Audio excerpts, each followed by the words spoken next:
Now, Margie Reedy, Chet Curtis. This is NewsNight on NECN. Good evening, I'm Margie Reedy. In this week of New England's big storm, and now Big Storm the sequel, one major political story nearly got buried. I'm Chet Curtis, and later in this broadcast, we'll look at the Boston attorney who's President Bush's pick for the nation's top civil rights post. And I'll see if I can stir up a little debate over the fast-moving Bush tax cut bill. But to begin tonight, we have a NewsNight special focus on the Big Dig. The nation's largest urban construction project is turning the city inside out and upside down and devouring billions of dollars. It's also rewriting the engineering books in terms of its magnitude and complexity. Love it or hate it, everyone wants to see the Big Dig firsthand. And last week, it was my turn to tour the dig and give a progress report. It may not feel like it as you drive and dodge your way around the Big Dig, but you'll be happy to know the new chief of the project says they're in the home stretch. The Big Dig was started 10 years ago. They have 4 years to go, but the rough tunnels are almost finished. In fact, right now you could walk from the Fleet Center to Nealon Street underground. And the next milestones will come quickly. Mike Bertelin's title is I-90 Milestone Manager. His assignment is to oversee the connection of the Mass Pike to the Ted Williams Tunnel and its final goal, Logan Airport. His grandfather was an engineer on the Panama Canal. In its way, this is a bit tougher. We have water, we have the red line, we have major abutters, the post office, we can't impact them, the mail must go through. We've got Gillette, a major employer. We're working all on their doorstep, never mind the railroad station. Amtrak electrified their lines while we were working. We had everything going on here. First challenge, insert a highway under the working railroad tracks at South Station. Most of the land below is unstable fill and full of history's junk. Because this is old Boston and because of the old Marine Port area, we knew we were going to be hitting piers, timbers, bulkheads, seawalls, and we've hit all those things. The engineers had to freeze the water-filled soil to make it strong enough to work with. They then used the same method utilities use to push a power line under a highway, drill a tunnel and push the line through. Fine for a 90-inch utility pipe, but these highway tunnels are as big as a 16-story building laying on its side. Pushing or jacking tunnels this size had never been done before. Using the same kind of earth grinder used to build the channel under the English Channel, progress came slowly. What we did is 3 foot at a time. We pushed it. We would dig into the frozen soil 3 foot.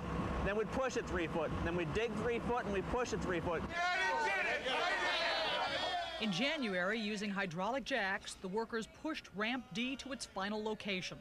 The struggle that took them several years will take you a few seconds to drive through. But because of their efforts, the Mass Pike marches on. Next stop, Fort Point Channel. This is the most technically challenging element of the Big Dig, and the price gives that away at $1.5 billion. It's the most expensive highway per mile anywhere in the world. What makes crossing this 1,100 feet of water with highway so expensive and so difficult? The red line runs right down the middle of Fort Point Channel in a clay tunnel built in the early 1900s. So the new highway section had to sit on top of the T, but not rely on it for support. We've dug out 21 foot, so there's 5 foot of cover over those tunnels now. The highway sections that will sit above the T and cross Fort Point Channel were too big and surrounding bridges too low to build them off-site, so they were constructed right here in this gigantic dry dock, or casting basin as they call it. Each tunnel section weighs about 48,000 tons. That's more than the Titanic.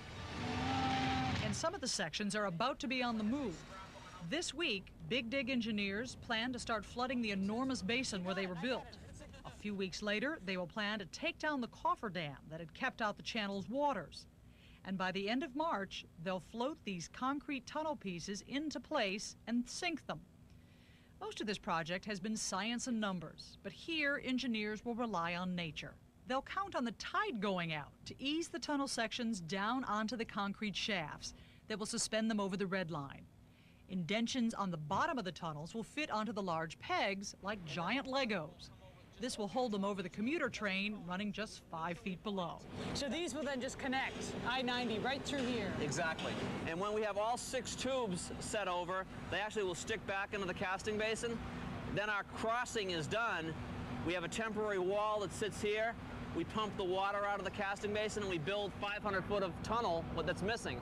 And that becomes the final missing link to tie in the South Bay interchange to the new South Boston interchange right at the head of the Ted Williams Tunnel. And they plan to reach that goal by next year. By September 2002, Big Dig chiefs say the Mass Pike extension will be finished, and those headed to the airport or northbound can simply skirt the city. We need to get rid of all the traffic we can. Back when the Commonwealth built the artery, it was designed to carry 75,000 cars a day. It now grows under 200,000.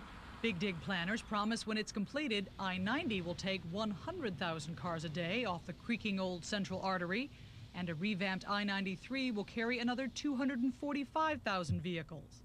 Their toughest challenge has been working in the oldest city in America that now moves at internet pace.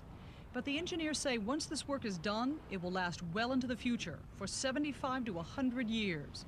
And here's the signature piece that will help take them there. Wow! Yeah, it's a big beast. It's beautiful. Besides looking like an oversized piece of sculpture, the Lenny Zakem Bunker Hill Bridge is based on more engineering firsts. It's the widest cable-stayed bridge in the world, 10 lanes wide, 183 feet. Usually bridges that wide are stacked, like the artery. This I-93 connector will be 6 lanes north, 4 lanes south, with 2 cantilevered off the side. Because it's so wide, it is the first cable-stayed bridge to use a combination of concrete and steel to make it lighter. Most are all concrete. And it's a French system. It's a patented system. It's state-of-the-art. First time in the United States with all the components we have. And the Zakem Bridge is also closing in on a milestone. It's been built from Boston on one side, Charlestown on the other, and soon north and south are going to meet. it's 100 feet from edge of deck to edge of deck. The next step then is to bring in a 60-foot middle section. They have to do all their work from the water with an enormous crane and diminishing room to maneuver. They'll slide in the last 20 feet on either side. To hold it up, workers will hook in the last 3 pair of stays. Those are those white bundles of twisted cable. Right now we are within 2 months of making the connection to make the 2 halves of the bridge one. And by the end of April, you'll be able to walk across this bridge. By the end of September, workers will be able to drive across this bridge. And if things go according to schedule, the rest of us can join them in late fall of 2002. How can you really test it, though, until cars are on it? Yeah, we don't really test it until cars are on it. One of the Truly exciting not. things about being an engineer, Yes. huh? No, I think it's the exciting thing about being a pedestrian or a driver. The bridge is 100% modeled back and forth in the computer. They don't, that bridge is the same way. They don't put a load test on a bridge. They really do not. The load is the actual traffic. Joking aside, Kirk Elwell says construction loads can actually be much heavier than regular traffic, so the span has been tested all along. This engineer says it is good for an earthquake of 8.5 magnitude or winds of 400 miles per hour, a force almost as powerful as the political winds it withstood as this plan moved from the tangled Scheme Z to what it is today. Meanwhile, down below ground, they've moved from tunneling to tile work. Workers down here continue to weave their way through a working, moving, multi-layered city.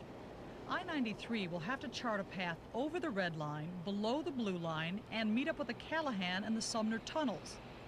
Due dates for those parts of the project: 93 northbound, November 2002, and 93 southbound, November of 2003.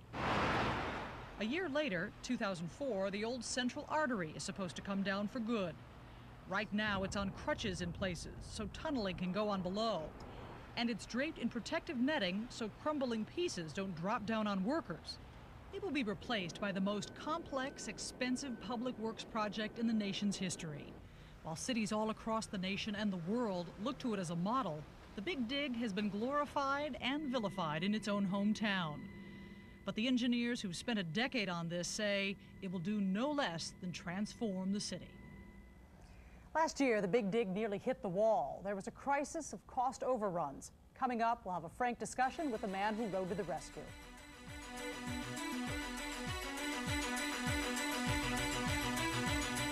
R.D. Saul and Amanda Rossiter connecting you to New England and the world. Weeknights at 6 and 9 p.m. on NECN, New England's 24-hour news station. Every day, thousands of out-of-staters come to New Hampshire to shop and to buy, and they spend hundreds of millions of dollars. A sales tax would put an end to that. A sales tax that would be added to the things you buy every day. A sales tax for New Hampshire is a losing proposition for everybody, and the governor thinks it's a good idea. Call your lawmaker and tell them to vote to protect the jobs and incomes of you and your neighbors. Tell them to vote against a sales tax. Sales tax. It hurts everybody. Fresh air, fresh water, and something to make your heart sing like a nightingale on a warm summer's eve.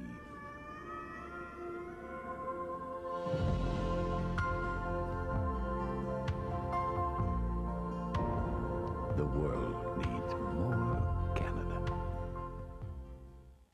Nova Scotia, Nova Scotia. Canada's seacoast is closer than you imagine, where history lives even in the heart of our modern city. And some of the world's great scenic drives lead you to the best greens. We go there every day, so drive aboard our ship in Portland, Maine tonight and wake to the friendly smiles of Yarmouth, Nova Scotia. Call Scotia Prince Cruises today for your free vacation guide.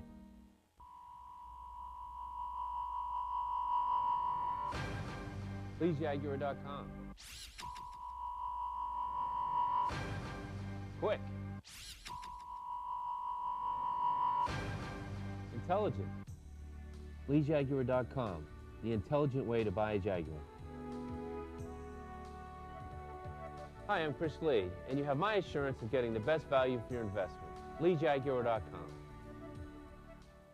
Northern Massachusetts Telephone Workers Credit Union, the credit union of choice for communications workers. Locations in Lowell, Danvers, and Framingham. When will you join?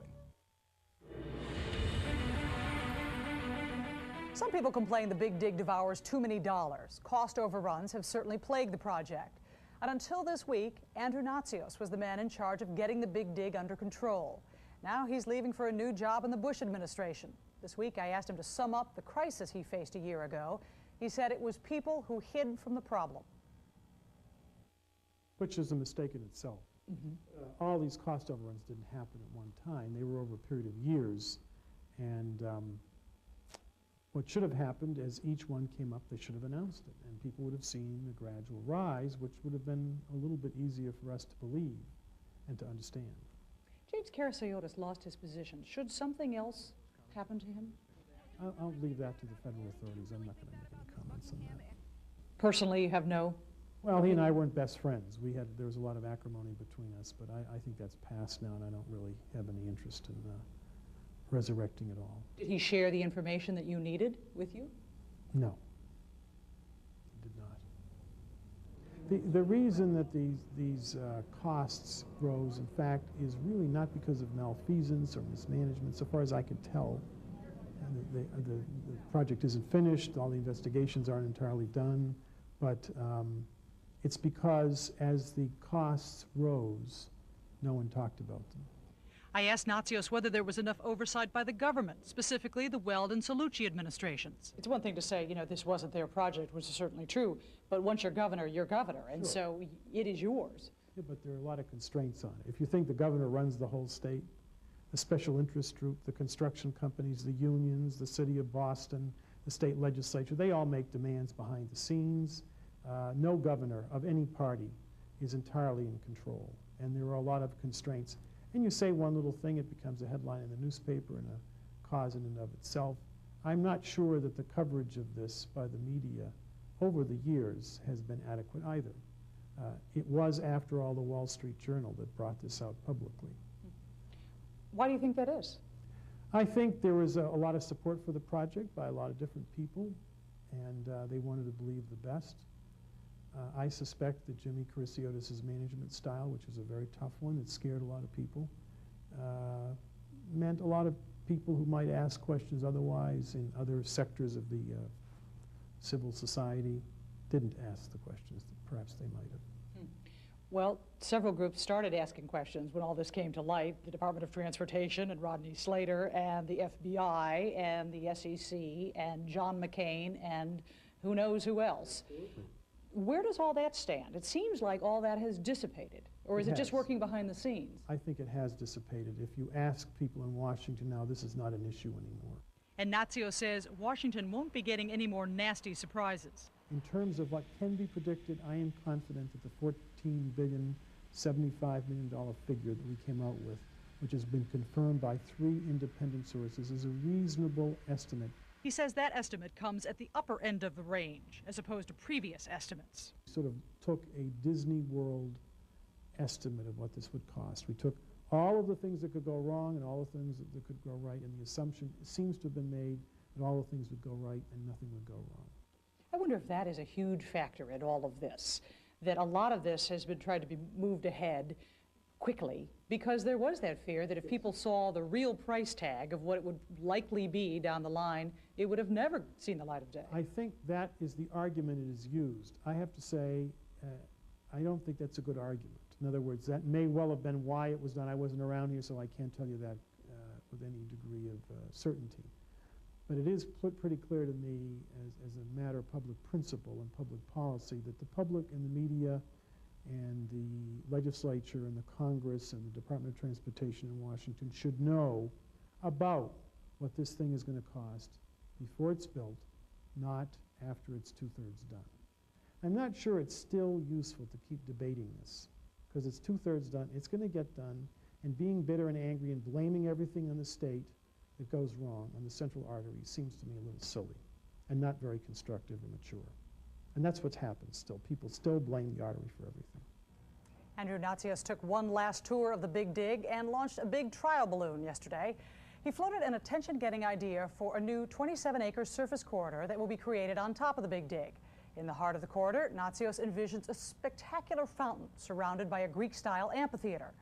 And my guests in the studio tonight have their own ideas about what should happen on that very precious land. Richard Domino is the head of the Central Artery Business Committee. Patrice Tedisco is director of the Boston Green Space Alliance. And Mark Maloney is director of the Boston Redevelopment Authority. Thanks to all of you for joining us tonight.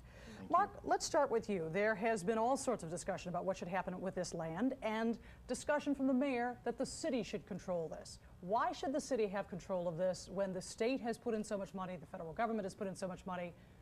Why should they have it? Ultimately, the parkland will be the centerpiece of the city, and the city will be held accountable to make sure that all of what was done is maintained and managed properly. So the city needs to be at the table early on in order to see that we can take the responsibility that will be given to us simply by virtue of it being built in the middle of our downtown. They certainly need to be at the table, but do they need to control what happens? I mean, how much is the city going to be putting in terms of whatever is put on there? Even parks are very expensive to build and then maintain. Well, I think that the major point that we're at now is that we want to make sure that as the hub of the New England area, that these parks in our city will attract and create the world-class attention that it deserves. And so we want to make sure that the people of Boston, not just people living along the park area, but the whole people of Boston, the people of the region, have an opportunity to be involved in designing a world-class response to a world-class opportunity. Patrice, are you worried that the green space will sort of be eaten away as the plans go on because the cost of it will be large in order to develop these parks? I don't think we're really concerned about that at this point. The reality is that after you take away some of the sidewalks and other spaces along the artery, there are probably 7 or 8 acres of real parkland that can be created by the project in these interior parcels. And did you say 7 or 8 acres of what you would consider as real park land. Out of 27 acres? That's correct. If you really take a look at all of the acreage and you subtract the sidewalks and you subtract other elements, there's really this bit of parkland that can be created of approximately 7 or 8 acres. And when I say parkland, I mean parks like Post Office Square that people would think of as parks. And so what's the fight over that? That's not much land. Well, no, the reality is that money has been set aside by the state and the Turnpike Authority to create and to build those parks. And we feel that those parks can be built at a fairly high quality. The issue becomes the long-term management and maintenance of the parks and being sure that money's available to maintain those over a long time period. Rick, should this be parkland or should there be more commerce involved? Should there be businesses operating in that area? Well, I think we're looking for a vibrant mix of civic and cultural and parkland opportunities. And really what that relates to is the notion of these open spaces. Although modest in terms of the total number of 27 acres, having 6 to 7 acres seems like a reasonably small number. They're incredibly special places and locations within the downtown as it relates to the waterfront. So we're thinking about having these spaces restitch the urban fabric of the city back together again, because the highway was actually an artificial structure, was actually tore the fabric of the city apart. So wouldn't that, because that is so very true, and people wanted to bring the city and the harbor front together, wouldn't parkland in which people play and relax do that more so than businesses? Oh, parkland would be a great response to that, I think. But it also, what we've learned is that to get parkland to be successful, you need to find ways to activate that space. You need to invite people to that space. So we're thinking civic and cultural activity combined with parkland may be a way to do that. Plus, if you look at some of the historic structures down there, they were actually severed in half to build the new highway, or the highway of the 1950s. So we're thinking that that fabric needs to be re-knit together with maybe some built form to help bring back that historic and kind of historic charm of the city. So what do you all think of that? Is that the way to do it? Or, I mean, is everybody sort of in agreement here? I don't hear a lot of disharmony. I think we agree on a lot of things. I mean, I do believe that everyone agrees they want the best possible outcome, and the best possible outcome will combine a lively mix of parks and open spaces and structures.